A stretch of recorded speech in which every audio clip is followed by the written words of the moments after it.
My name is Eliza Warren. I'm 32 years old, and for 6 years, I pretended my family didn't exist. Not because I forgot them, not because I didn't care, but because sometimes disappearing is the only way to survive. Then last winter, on a random Wednesday at exactly 5:12 p.m., my phone lit up with a name I hadn't seen in years. Grandpa Eli. I just stared at it. Didn't breathe, didn't move, didn't answer. It rang once, twice, 3 times. By the fourth ring, my chest felt tight, like someone had reached inside and grabbed something I buried a long time ago. So I picked up. Eliza. His voice, shaky, thinner than I remembered. Yeah, I'm here. A pause. Then he said the one sentence that changes everything, whether you're ready or not. They say I don't have much time, kid. And just like that, 6 years of silence cracked open. I didn't cry. I didn't ask questions. I just said, "Where are you?" 2 days later, I was driving back to a town I swore I'd never return to. 5 hours of highway. Gray skies, no music, just memories I couldn't outrun. I passed the same gas station where my dad once told me I'd never make it out, the same diner where my sister laughed when I said I wanted more. Same town, same people, same expectations. But I wasn't the same girl who left, not even close. The hospital smelled like bleach and regret. Room 208. I stood outside the door longer than I should have, hand hovering over the handle like it might bite me. Then I walked in. And there he was. Smaller, weaker, but still him. "Eliza," he smiled, like I hadn't missed 6 birthdays, 6 holidays, 6 years of everything. I sat beside him and took his hand. "You took your time," he said. "I got here, didn't I?" He chuckled, then winced. "You always did." We talked about nothing. About everything. About the city, about my work, about how I looked tired but strong, which somehow felt like the most accurate thing anyone had said to me in years. Then the door opened. And just like that, the past walked in. My mother, my father, my younger sister, Chloe, all standing there like a picture I never asked to see again. Nobody spoke. Not at first. Then my mom rushed me like we were still close. "Oh my God, Eliza, look at you! Why didn't you call?" I stepped back before she could hug me. "Hey, Mom." My dad gave me a nod, like I was an acquaintance. "Eliza? Chloe?" She smiled, that same polished, perfect smile she used when she wanted something. "Well, look who decided to show up." And there it was, 6 years, and nothing changed. "Perfect timing," Chloe said, clapping her hands. "We're all going to dinner tonight." I blinked. "What?" "To celebrate," she added casually, like it was obvious. "I just got promoted." Of course she did.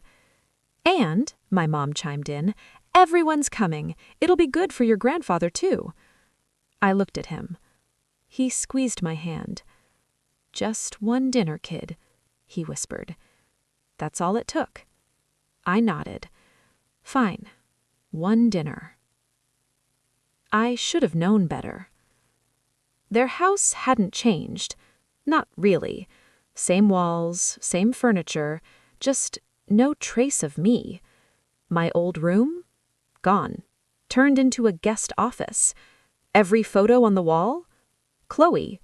Graduations, awards, engagement photos. Me? Like I never existed. I didn't say anything. Didn't need to. Silence speaks louder when you've had years to perfect it. Dinner was at the nicest spot in town, the kind of place where everyone pretends they're more important than they are. White tablecloths, dim lights. A full table waiting. Aunts, uncles, family friends. People who used to ask about me until the answers stopped. "Oh my God, Eliza, you look amazing. Where have you been hiding?" I smiled politely. "Working." That was enough. Or at least, it should have been. The night started like every family dinner does. Fake laughs, small talk, subtle digs wrapped as jokes. Then came the moment. My dad stood up, tapped his glass. "To Chloe," he said proudly, "for staying, for building something real right here at home." Everyone clapped. Everyone smiled. Except me. I just sipped my water. Quiet. Always quiet. Then someone asked the question. "So, Eliza, what do you do these days?" Simple, right? Normal. Except Chloe jumped in before I could speak.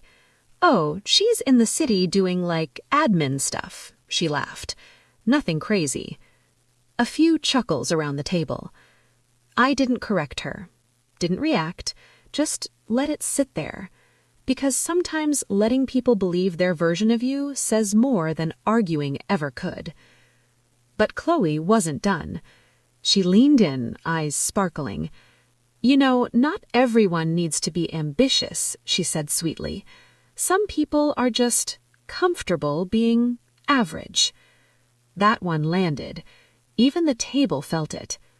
My grandfather's hand tightened under the table. I exhaled slowly. Still quiet, still controlled. Then Chloe dropped the next bomb. "Oh, and guess what?" she said, practically glowing. "Our firm is merging with a Chicago company." My attention sharpened. Just slightly. "Yeah," she continued, "some small boutique firm. Small. Honestly, they're lucky to be joining us." I froze for half a second. Just half. Because I knew that merger better than anyone at that table. And at that exact moment, I noticed someone at the table behind us. A man, late 50s, sharp suit, laptop open, listening, watching.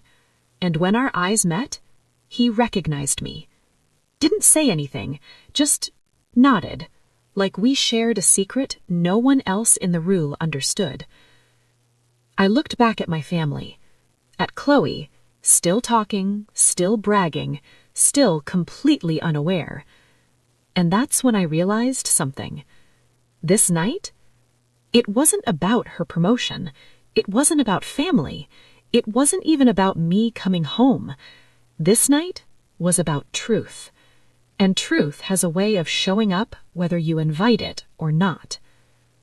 I reached down, grabbed my bag, and for the first time all night, I decided not to stay quiet anymore.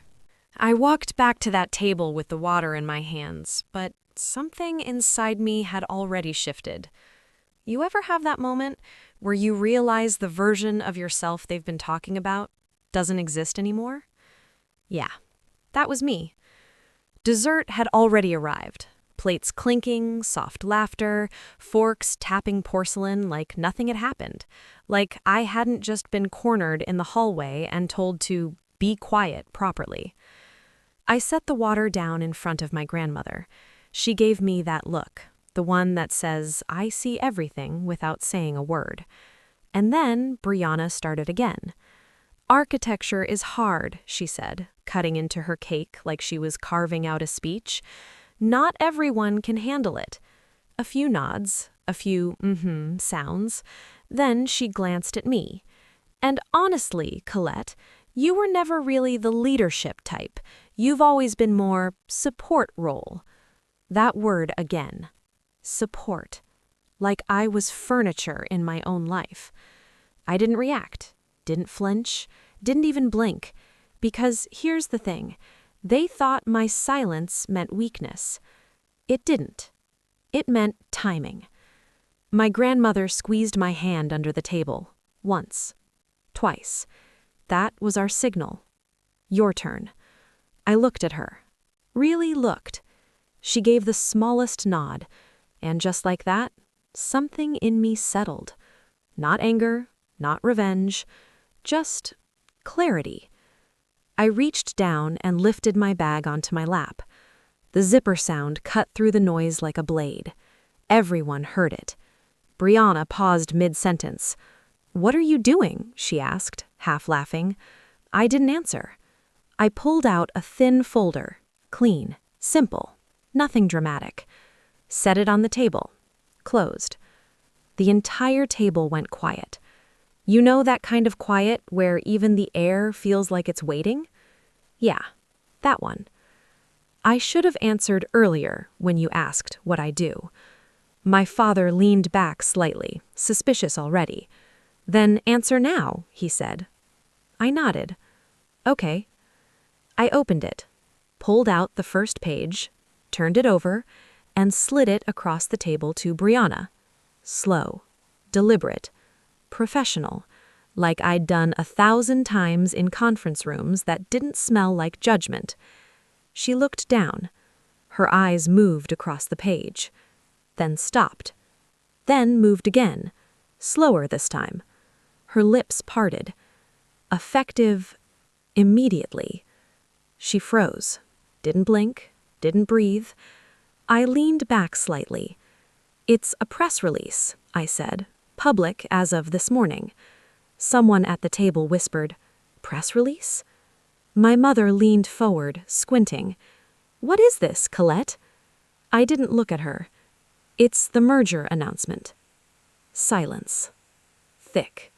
Heavy. Crushing. Brianna's hand started shaking.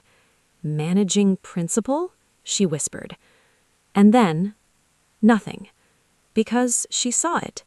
My name. Right there, clear as day, not hidden, not exaggerated, not explained, just there, like it had always belonged. I let the silence sit, let it stretch, let it do what it needed to do. Then I pulled out the second page, set it beside the first. My portfolio summary. Projects, titles, years, proof. Not for them, for the moment. "I'm the new managing principal of the combined firm," I said. Calm, even, no drama, just truth. It didn't land like a bomb. It landed like gravity.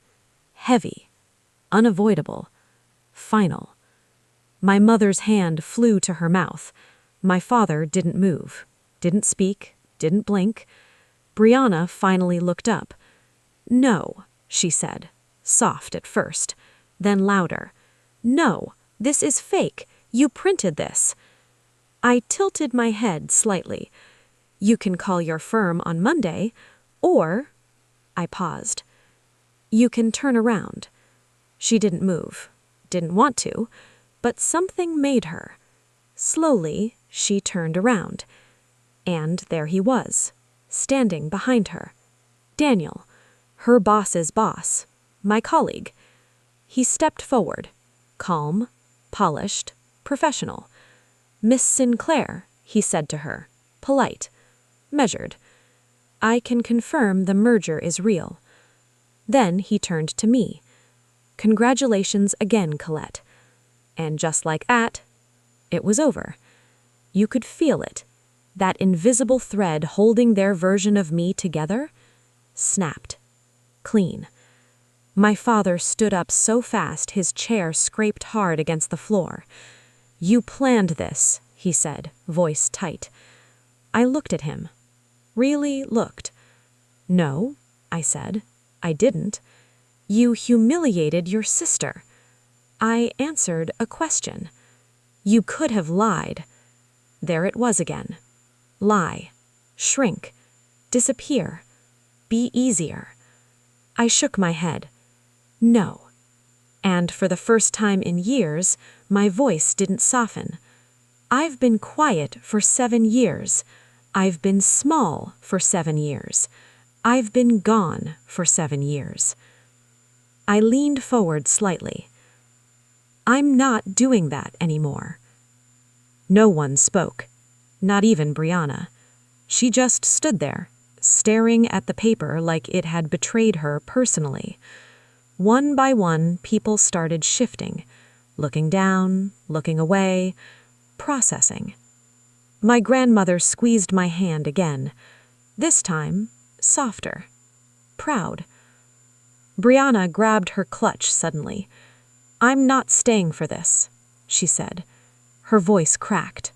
She turned and walked out, fast, too fast, like if she slowed down, she'd fall apart right there. The door closed behind her, and no one followed, not even Brett.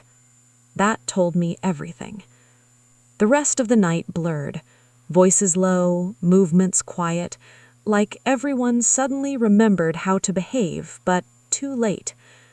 I wheeled my grandmother back to the hospital myself. No one offered, no one stopped me. Just silence, the kind that comes after truth.